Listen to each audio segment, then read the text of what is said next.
Boa noite a todos. Meu nome é Luiz Felipe Guimarães Massulo. Sou aluno de engenharia do curso de Engenharia Mecânica da UFRJ Macaé. Estamos na disciplina Psicologia e Sociologia do Trabalho, ministrada pelo professor Tiago. E hoje eu vou falar um pouco para vocês sobre liderança nas organizações, o capítulo 11 do livro Psicologia, Organizações e Trabalho no Brasil. Aqui temos um resumo da discussão que nós vamos falar. Os tópicos serão abordados: a introdução, a natureza da liderança, os estilos de liderança. Então, nos estilos de liderança nós vamos falar um pouco sobre as abordagens centradas no líder, no influenciado, nas situações. Então, tem diversas frentes que trabalham esse conceito de liderança, o desenvolvimento da liderança, algumas considerações finais e as referências. Então, eu quis começar, na verdade, com uma frase do Norman Schwarzkopf, que foi um general americano, e ele dizia o seguinte: a liderança é uma poderosa combinação de estratégia e caráter, mas se tiver que passar sem um, que seja estratégia. Então o objetivo desse trabalho é entender os conceitos e os diversos conceitos e frentes sobre a liderança, e a gente conseguir destrinchar um pouquinho mais essa frase ao final. Então, o conceito de liderança ele aparece pela primeira vez em um artigo de Lewis Terman, em 1904. Então, a partir de 1900, eles começaram a se discutir a existência de um líder e a, podemos assim dizer, a influência dele sobre as pessoas, sobre um grupo. E nesse começo, tinham duas frentes, na verdade, que analisavam começavam a se estudar, na verdade, esse termo. Era uma frente mais voltada para a área da psicologia e uma frente voltada mais para a área da administração.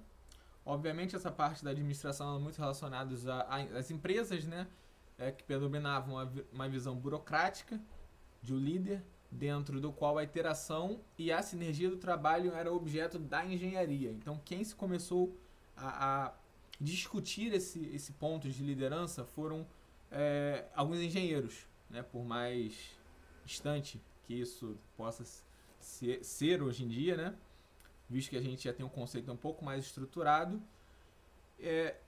Os engenheiros da época começaram a se discutir esses papéis dentro das empresas.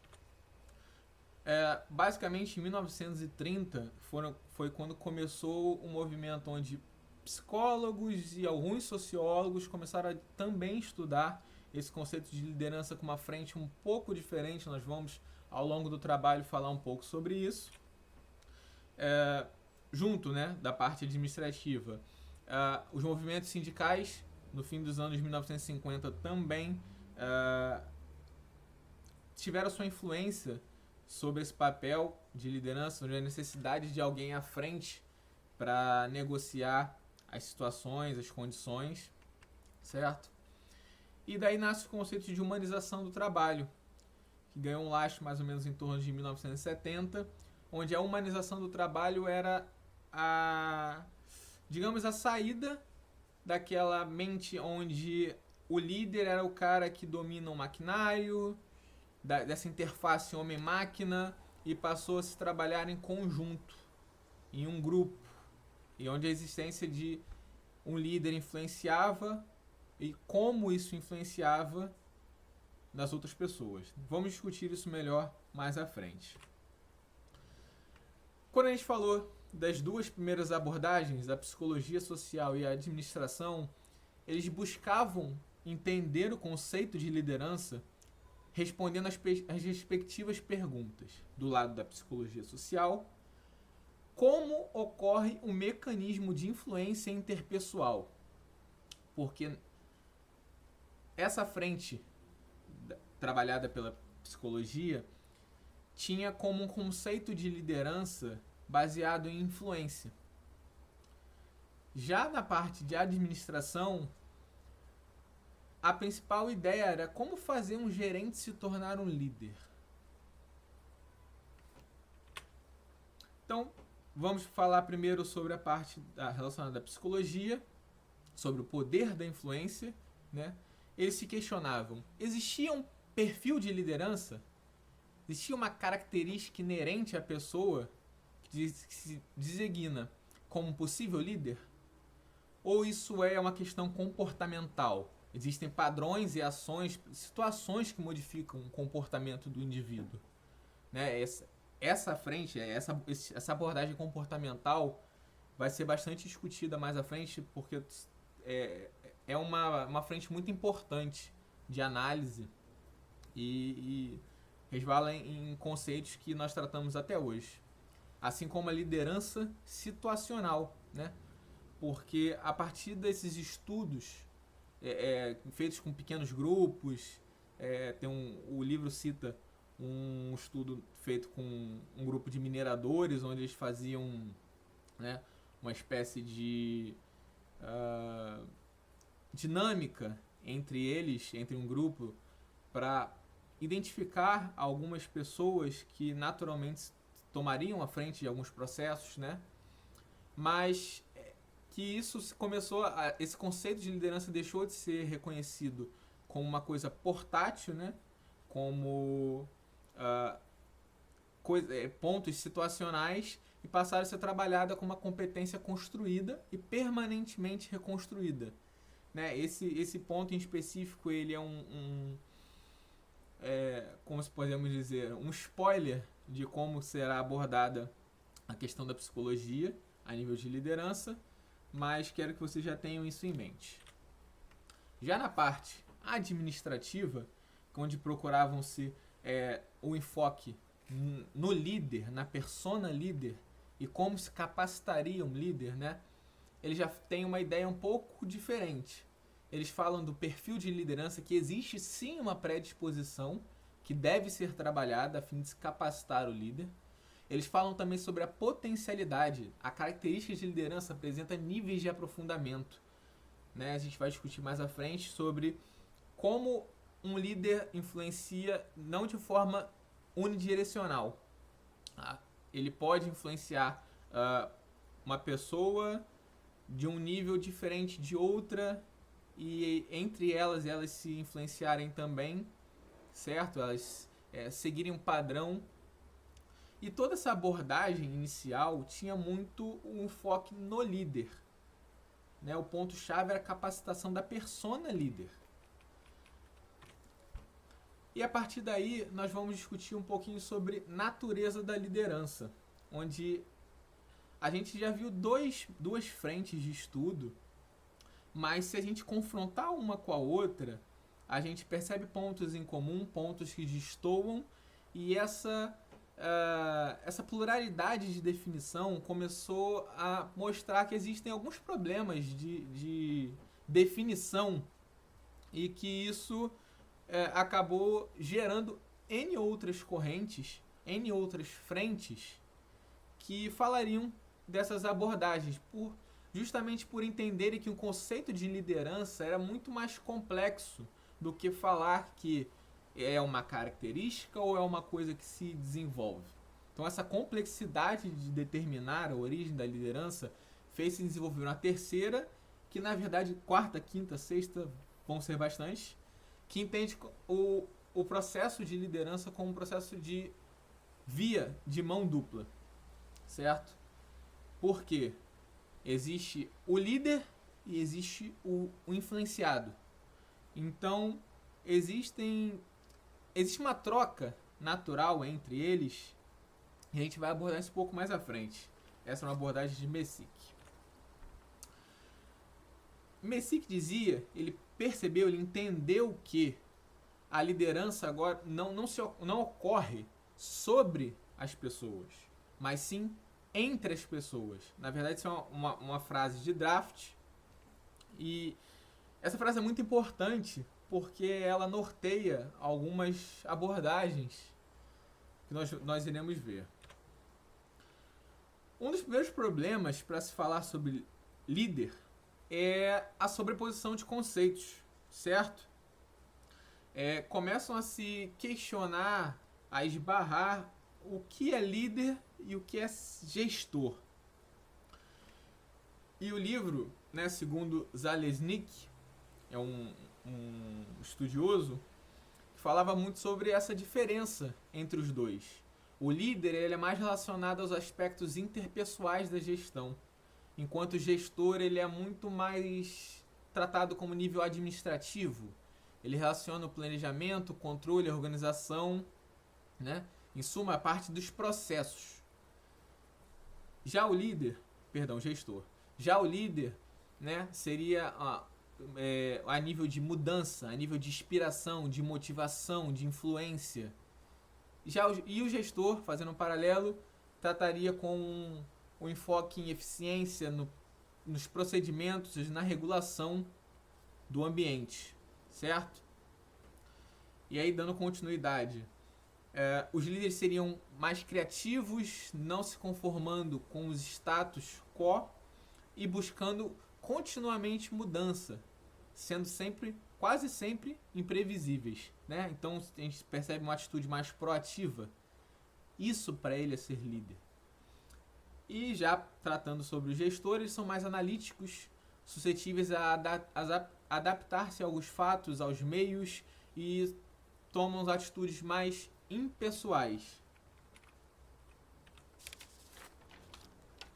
E a partir dessa visão, Yuki, já isso um salto já para 2010, né?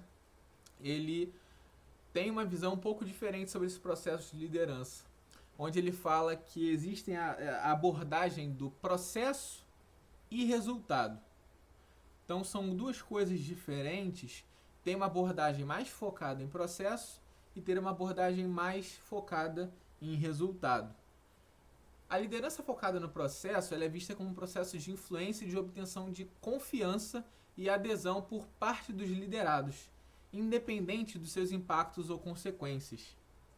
Já uma abordagem mais voltada para resultado, ela é avaliada com base nos conceitos, nos resultados concretos obtidos pelo meio de processo de influenciar e direcionar pessoas, no sentido do alcance de determinados objetivos.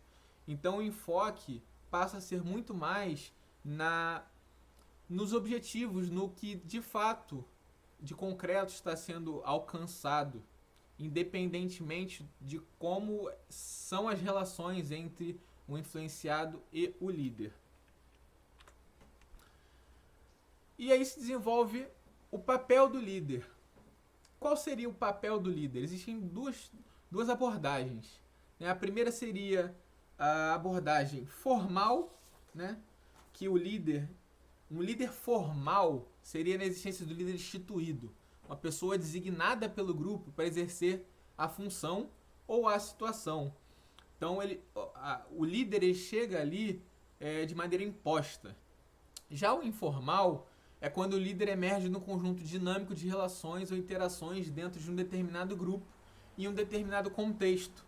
Então, basicamente, podemos dizer assim que quando a gente fala daquela dinâmica de grupo, quando a gente vamos fazer uma entrevista de estágio onde a empresa coloca a gente para fazer a dinâmica de grupo, aquela pessoa que se destaca por tomar a frente, por começar o trabalho ali, né? Querer já identificar as pessoas, definir trabalhos, atribuir tarefas.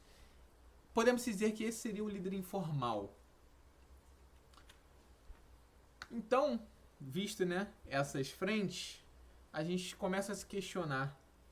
Falamos tanto sobre liderança, mas o que é de fato liderança? A gente viu diversas abordagens, mas que ela tem alguns pontos em comum. Podemos dizer que a liderança é um processo que envolve influenciar pessoas ou grupos a promover mudanças e alcançar objetivos comuns. E aí, podemos citar uma frente que tratava a liderança com 4 pontos, né? São 4 atribuições. A primeira seria relacionada ao relacionamento, né? Existem pontes onde as influências são multidirecionais em diferentes níveis. Como eu tinha falado anteriormente, a liderança, esse perfil de líder, ele pode influenciar pessoas de diferentes níveis. Pode influenciar mais algumas pessoas. E aí a gente se esbarra em características um pouco mais individuais, onde o liderado ele é um pouco mais influenciável ou não. A gente vai discutir mais pra frente algumas coisinhas que falam sobre esses pontos do liderado, né? Um segundo ponto seriam seus líderes e seguidores, que fazem parte desse relacionamento de influência, onde o relacionamento é inerentemente desigual, pois os padrões de influência são desiguais, conforme já informado. E eles buscam mudanças reais, né? Eles desejam mudanças propositivas, de forma propositiva, a certas mudanças a níveis de resultado. E também de propósitos mútuos, né? Porque os propósitos mútuos tornam-se propósitos comuns. O líder ele tem seus anseios, seus desejos, que esbarram às vezes também nos propósitos do liderado, a ponto de se tornar um objetivo comum dessa relação. E agora falando um pouco sobre influência. A gente está falando bastante sobre influência, então vamos entender esse conceito de influência.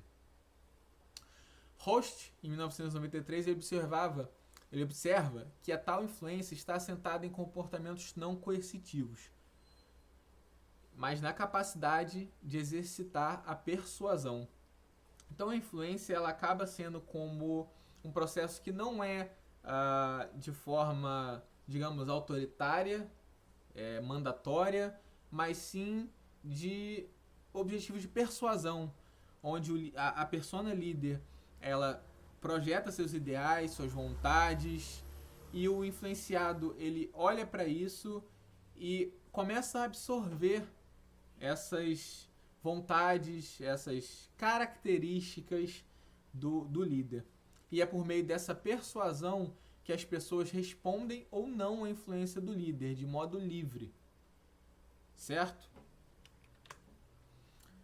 E aí nós chegamos no ponto de estilos de liderar, né? Levin, Lipsch e White, eles lá atrás, quando a gente falava que a abordagem de liderança era mais focada no líder, eles identificaram basicamente 3 tipos de líder. Eram eles os líderes autoritários, os líderes democráticos e os estilos de liderança laissez-faire, que é uma expressão francesa que na tradução literal seria algo como deixar fazer. E vamos discutir ponto a ponto sobre o estilo de liderança autoritária. O estilo de liderança autoritária ela é caracterizada pela tomada de decisões solitária do líder, que dirige um grupo e distribui recompensas, críticas ou punições de acordo com seus critérios. Então ele identifica isso como uma visão mais arcaica, né? Daquele tipo de líder que precisa ter pulso firme para as coisas andarem, né? E isso era extremamente cansativo, né, para o trabalhador, para as relações, né? Era um perfil muito egoísta, muito centralizador, mas que podemos dizer que isso existe ainda até hoje, né? Existia o líder democrático, que seria o líder democrático proporciona participação em decisões, responsabilidades e consequências compartilhadas. Esse ponto tem um errinho de escrita, mas isso vai ser corrigido posteriormente. Então, no líder democrático, né, isso seria esse poder de influência seria um poder de influência, digamos assim, horizontal, né? Assim como no processo no estilo de liderança autoritário, onde digamos que a influência ela é vertical, ela parte do líder direto e direcionado aos influenciados.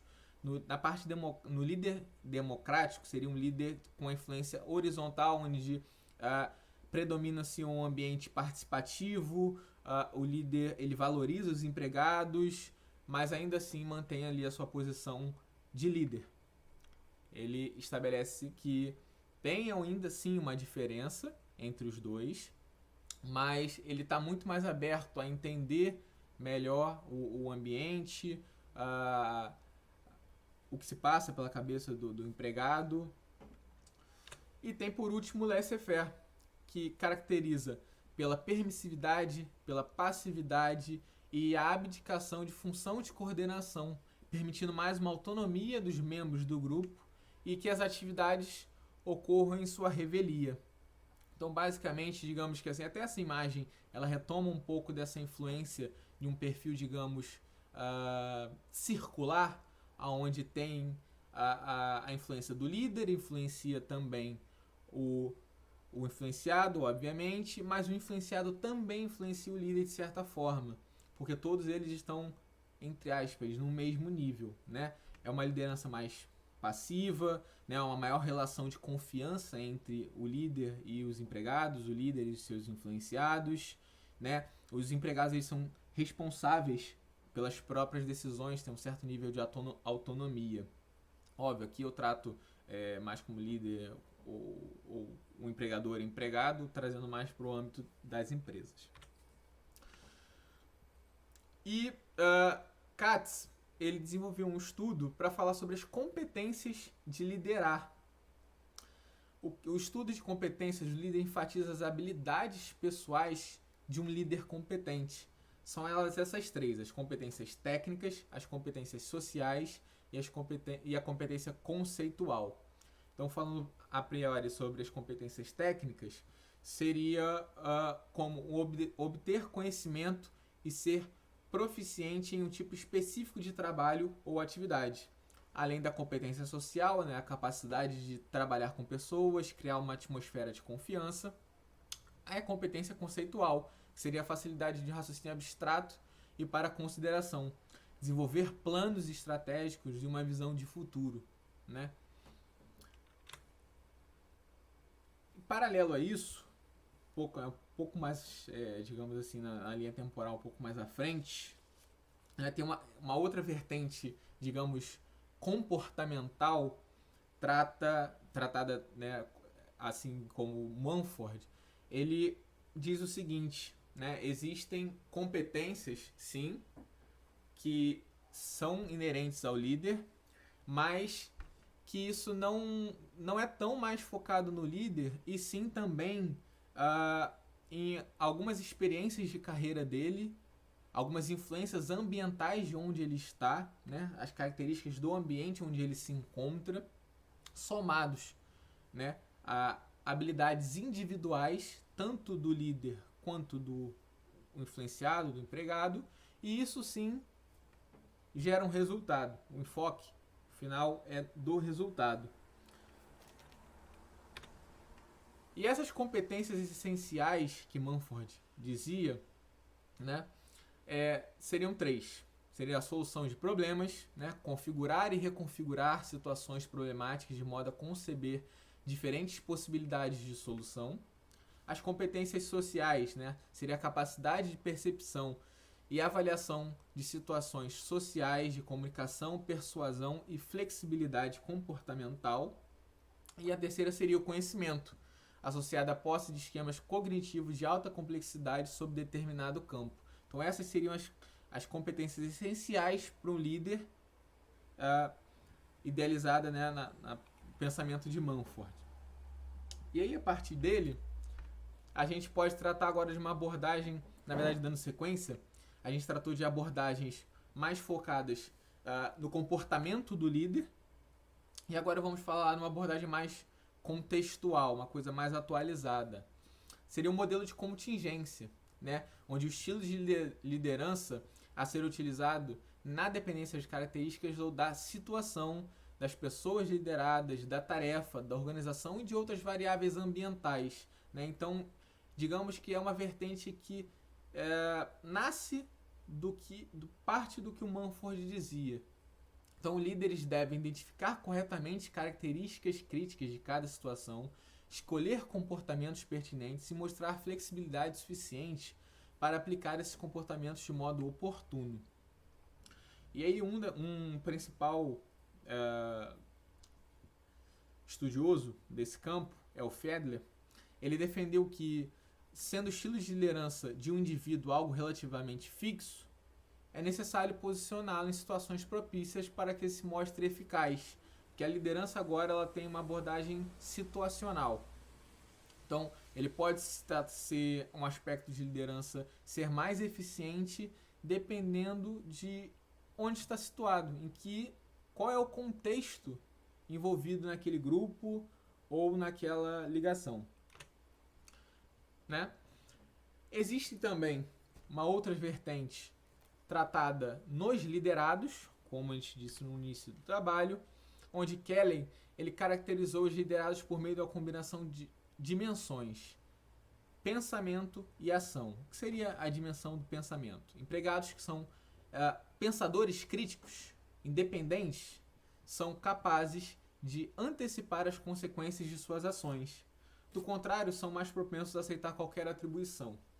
Então, nesse caso, seriam influenciados de duas formas, né? Os liderados, os influenciados, de duas formas. Existem aqueles que são mais propícios a aceitar o que está sendo imposto e outros que são, de maneira, vamos tratar assim, o ideal, seriam pensadores críticos, né? E também da dimensão da ação, onde ele determina o nível de participação, de responsabilidade por resultado e de senso de cooperação que os empregados se manifestam. E aí ele propôs alguns estilos de influenciados, né? De tipos ele chama também de seguidores. São os alienados, os conformistas, os passivos e os exemplares. Os alienados, eles são independentes, críticos, e declaram-se pensar por si mesmos. São aqueles grupos que, vamos trazer assim uma linguagem mais informal, aquele cara que sabe de tudo, que acha que independente do que o líder dele falar, ele vai seguir o que ele pensa, que ele acredita tá certo. Existem os conformistas, que eles são muito ativos ao seguir as ordens e as regras e tendem a aceitá-las. Então, são aqueles que não pensam muito, só fazem o que são impostos, né? Existem os passivos, que são os tipos de seguidores que esperam que seus líderes pensem, tomem decisões e lhes digam o que fazer.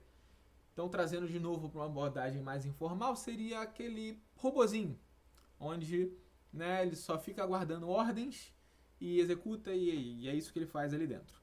E os exemplares, que são independentes, são inovadores, embora eles tenham um pensamento crítico, né, para questionar a liderança, eles querem contribuir, querem o aperfeiçoamento, né, do trabalho, da relação. E aí existe digamos assim, essa imagem para distinguir, né, um pouco das vertentes, né? Existe um quinto, nós falamos de 4, mas ele cita 5. Seria o quinto tipo de seguidor seria o pragmático, que ele fica no meio termo entre todas, ele tem características de todos os outros, né? E aí a gente viu que partindo do pragmático acima e à direita, nós temos a nível de duas caracterizações, o ativo buscando o pensamento independente e crítico, esbarra no exemplar, né? O pensamento crítico, mais que seja passivo, é o mais alienado. O passivo, como definido, o pensamento dele é extremamente dependente, né, das ordens do líder, e ele sem crítica, ele não procura questionar, entender o que está fazendo, ele apenas aceita as ordens. E o conformista, que entende as ordens que são dadas, mas que continua trabalhando da mesma forma sem questionar, mas é mais ativo, ele tem a tendência a procurar mais à frente, a tomar à frente de algumas decisões, por isso caracterizado como conformista. E tem por último umas abordagens centradas nas relações, né? Aqui acho que é o conceito onde a gente mais consegue trazer para o nível atual, né, do que a gente entende hoje como liderança. O livro cita bastante outras, na verdade são outros vertentes. Eu decidi falar sobre a liderança carismática, porque eu acho que é a mais presente, mais fácil de se compreender. Né? Essa ideia de liderança carismática nasceu mais ou menos lá seguindo a ideia que Max Weber propôs: 3 tipos de autoridade ou formas de controle social, né? A tradicional, a legal e a racional, e a carismática, que é o enfoque dessa parte. O autor definiu o carisma como um conjunto de características especiais que são atribuídas a determinado indivíduo, que lhe conferem tratamento diferenciado e uma posição de influência e poder. E aí eu coloquei um exemplo clássico da liderança carismática, né? O Mahatma Gandhi. Quem conhece um pouco mais da história dele vai conseguir entender o paralelo direitinho. Né? E a liderança carismática, né, é estudada por vários autores, mas eles, em suma, concordam que esses líderes carismáticos eles conquistam o comprometimento dos seus seguidores por intermédio de processos de identificação social, de internalização pelos subordinados dos valores do líder, certo? E aí Klein e House, pouco mais à frente, em 95, asseveram que o carisma não é um fenômeno causado por qualidades de um indivíduo. Então, não necessariamente você ser um cara extremamente carismático, né, trazendo essa abordagem, isso não vai necessariamente dizer que você vai ter um poder de influência sobre as pessoas, mas sim ele entende que é um pilar contendo 3 situações, 3 fatores, né? Dependente do líder, tem um comportamento carismático, a situação onde ele se encontra, né, ela é propícia à criação desse vínculo. O livro, nesse ponto, faz até um paralelo meio histórico assim com o nazismo, né, onde uma teoria é de que Hitler angariou, né, as pessoas na sua ideologia, justamente porque naquela época os alemães eles estavam, né, desgastados, precisando de alguém ali à frente. Então essa situação ela é bem relevante, e também que os liderados eles sejam predispostos a serem influenciados, né? A famosa nível de fulano é influenciável ou não, ou mais ou menos. E aí podemos falar também sobre as abordagens emergentes. São algumas abordagens que são um pouco mais recentes, né? A liderança autêntica e a liderança servidora. A liderança autêntica, né, ela trabalha a construção da legitimidade de um líder por meio de relações honestas, onde o líder valoriza as contribuições dos seguidores, construídos sobre uma fundação ética. E já a liderança servidora, o líder se concentra na necessidade dos outros, especialmente dos membros da equipe, antes de considerar as suas próprias. Então, o que ele quer dizer com isso, né? É uma cultura organizacional, né, mais baseada na satisfação dos seus funcionários. E aí podemos falar também sobre o desenvolvimento da liderança, que são conceitos também relativamente novos, um até bastante tá na moda, aí, o coaching, né? A gente fala bastante sobre, que é a relação de assessoria com objetivos de aprendizagem e mudança comportamental. O mentoring, que seria assim, né, uma mentoria, que é um relacionamento mais a longo prazo, em que um profissional experiente apoia o desenvolvimento pessoal e de carreira de um jovem profissional, né, que a gente vê aí de repente nesses projetos de mentoria da Shell, né, são coisas que estão mais voltadas ao nosso cotidiano. E também existe o conceito de feedback ou de avaliação 360 graus, que essa avaliação de competências e comportamentos de uma pessoa a partir do desenvolvimento de diversos observadores, né? Aquela questão de feedbacks para construir um comportamento, e esse comportamento ele influenciar as pessoas envolvidas daquele grupo. E aí, trazendo um pouco para as considerações finais, a gente percebe, né, eu falei sobre diversas abordagens comportamentais, situacionais, focadas no liderado, focados no líder, né? Então a gente percebe que teve uma evolução desse termo de liderança, ele deixou de ser a liderança ser tratada só como o líder vertical, né, do líder para os seus influenciados, e se passou a entender que é muito mais amplo, que é muito mais complexo, que envolve outras variáveis, situações, né? A aprimoração de conceitos, a vertente da psicologia e da sociologia, falando sobre a liderança, a gente, né, lá no começo falou bastante sobre influência, e a plurimodalidade do líder, né? Existem diversos tipos de líder, né? E a gente consegue enxergar isso, né, seguindo aquela linha do autoritário, do democrático, do laissez-faire.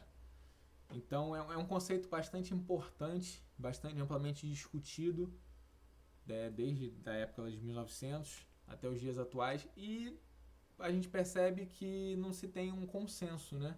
Assim, são várias abordagens e cabe a gente julgar e identificar, procurar se enquadrar em uma ou identificar o que você entende como liderança e trazer isso para a sua vida. Bem, aqui são as referências bibliográficas, né? Como falamos, tratamos do livro Psicologia, Organizações e Trabalho no Brasil. E por fim, eu sou o Luiz Felipe, esse é meu e-mail, agradeço a vocês a atenção e até a próxima.